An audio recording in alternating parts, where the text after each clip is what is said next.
এটা আমাদের খুবই দুর্ভাগ্য, আমাদের জাতিরও দুর্ভাগ্য যে আমরা খুব অল্প সময়ের মধ্যে একটা গ্লোবাল ক্রাইসিসে পড়েছি। এমনকি ধনী দেশগুলো পর্যন্ত এই যে ট্রাম্প যুদ্ধ থেকে সরে আসছে যে চিন্তা করছে বলা হচ্ছে, কারণ তার সামনে মিড টার্ম ইলেকশন আছে, তার আগে যদি তার দেশেও প্রচুর ইনফ্লেশন হয়ে যায় সে ক্ষতিগ্রস্ত হবে। সো আমরা আসলে মূলত ওই সংকটে পড়েছি। আর ফাইনালি আপনাদের প্রত্যেককে, আপনাদেরও গণমাধ্যমের যে দায়িত্ব আছে যে মানুষকে এটা বলার চেষ্টা করা, প্যানিক বাইং এবং স্টোরেজ যাতে তারা অতটা না করেন। আর হ্যাঁ, পাম্প পর্যায়ে হয়তো কেউ কেউ স্টোর করার চেষ্টা করছে, আমাদের সরকার সেগুলো একটু দেখার চিন্তা করছে। এবং আমি পাম্প মালিকদের উদ্দেশ্যে বলতে চাই, তারা তো আসলে স্টোর করার যদি প্রবণতা কারো থাকে, তারা মনে করছেন যে দাম যে কোনো মুহূর্তে বেড়ে যাবে। আমাদের মাননীয় প্রধানমন্ত্রী স্পষ্টভাবে জানিয়েছেন জ্বালানির দাম বাড়ছে না, সুতরাং জ্বালানির দাম যেহেতু বাড়ছে না, এই স্টোর করে রাখার প্রবণতা আসলে তাদের জন্য খুব বেশি বেনিফিশিয়াল হবে না। ফুয়েলের ক্ষেত্রে একটা সরকার তার প্রতিদিন কি পরিমাণ জ্বালানি, কোন জ্বালানি কতটুকু রাখে, তার একটা স্টোরেজ, তার একটা সাপ্লাই চেইন সে মেনটেন করে। কিন্তু ঘটনা যেটা হচ্ছে যে প্যানিক বাইং এর কথা বলছে, এখন এই প্যানিক বাইং আমিও কি করতাম না? আমিও কি আমার আশপাশের মানুষকে প্যানিক বাইং করতে দেখছি না? আমরা যুদ্ধের খবরাখবর রাখছি, আমরা যে কেউ ধারণা করছি যে কিছু একটা ঘটে যেতে পারে, অবস্থা আরো খারাপ হতে পারে। তো শুধু ট্যাঙ্ক ফুল করছি শুধু না, ট্যাঙ্ক ফুল হওয়ার পর কি আমি সেখান থেকে কিছু মজুদও করার চেষ্টা করছি? তো তাহলে এই ঘটনাটার আসলে ঠিক সমন্বয়হীনতা, বা এই যে পাম্পে যে পরিমাণ তেল যাওয়ার কথা ছিল, আমি সেদিনও পত্রিকায় পড়লাম যে একটা ঈদের আগে যে পরিমাণ তেল দেওয়া হয়েছে কয়েকদিন যাওয়ার কথা ছিল স্বাভাবিক হিসাবে, কিন্তু কয়েক ঘন্টার মধ্যে শেষ হয়ে গেছে এগুলো।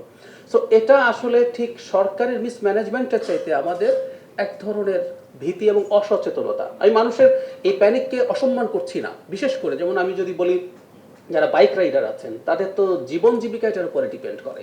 সো এটা আছে, কিন্তু আমাদের যদি সবাই মিলে একসাথে আমরা কনসাস না হই, আসলে এটা হবে না। এটা একটা অপশন অন্যদিকে হতে পারতো যে পথে আমাদের সরকার যায়নি, সেটা হচ্ছে আমরা জেট ফুয়েলের প্রসঙ্গে পরে আসছি, আমরা অভ্যন্তরীণভাবে তেলের মূল্য বাড়িয়ে দিতে পারতাম। আমরা কিন্তু এখন অনেক বেশি মূল্যে তেল কিনছি, নতুন যে সাপ্লাই আসবে এগুলোর মূল্য অনেক বেশি হবে। কিন্তু আমরা এখনো পর্যন্ত, যেহেতু আমাদের অর্থনীতিতে দীর্ঘদিন ধরে একটা ক্রাইসিস গেছে, আমাদের মানুষের বাইং ক্যাপাসিটি ভালো না, এখন আমরা যদি ইনফ্লেশন অনেক বেড়ে যায়, তেলের মূল্য বাড়ালেই তো আসলে ইনফ্লেশন বেড়ে যাবে।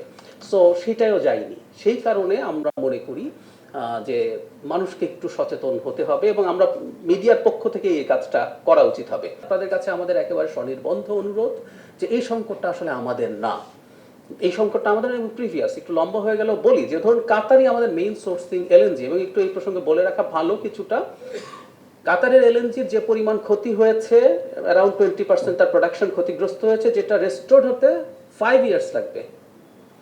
এবং রাশিয়া ইউক্রেন যুদ্ধের পর আপনারা জানেন, যখন রাশিয়া থেকে পাইপলাইনে গ্যাস ইউক্রেনে, রাশিয়া থেকে ইউরোপ যখন পাইপলাইনে গ্যাস কিনতো, সেটা যখন বন্ধ করে দেওয়া হলো, চাপের মুখে কমিয়ে দেওয়া হলো, তখন এলএনজির উপরে তারা ডিপেন্ডেন্ট হয়ে গেছে। আমরা এখন স্পট মার্কেট থেকে কিনছি।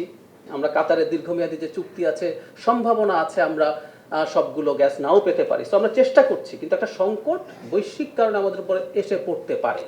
আমরা এই ব্যাপারটা একটু জনগণকে বলতে চাই। যতটা সমন্বয়হীনতা আমরা মনে করছি, আসলে মূলত সমন্বয়হীনতা খুব বেশি আছে সেটা মনে করি না। তারপরেও কোথাও কোথাও যদি এই ধরনের সমন্বয়হীনতা থেকে থাকে, আমরা সেটা ফাইন্ড আউট করব, এবং মানুষ যাতে তার জেনুইন ইনফরমেশনগুলো পায়। যে আমরা সোশ্যাল মিডিয়ার সাথে এনগেজ করার জন্য যে একটা প্রজেক্ট তৈরি করেছি, প্রজেক্টটার নাম হচ্ছে নিউ মিডিয়ার সর্বোত্তম ব্যবহার ও স্ট্র্যাটেজিক প্ল্যান তৈরির মাধ্যমে তথ্য সম্প্রচার মন্ত্রণালয় অধীনস্থ দপ্তর সংস্থার কার্যক্রমের সাথে জনসাধারণের সম্পৃক্ততা জোরদারকরণ একটা প্রজেক্ট নেওয়া হয়েছে। এটার মাধ্যমে আমরা সেটা ডিসেমিনেটও করব। আর যেটা বারবার বলছি, আমরা একটা নীতিমালা এবং আইনের অধীনে ডিসইনফরমেশনকে আমরা আসলে ডিল করতে চাই। ডিল করা বলতে আমরা খুব মারাত্মক খারাপ কিছু করছি তা না, মানুষকে সচেতন করা তো আছে, কিন্তু মানুষের কাছে এটা বোঝাতে চাই যেটা অন্যায় এবং এটা অপরাধ।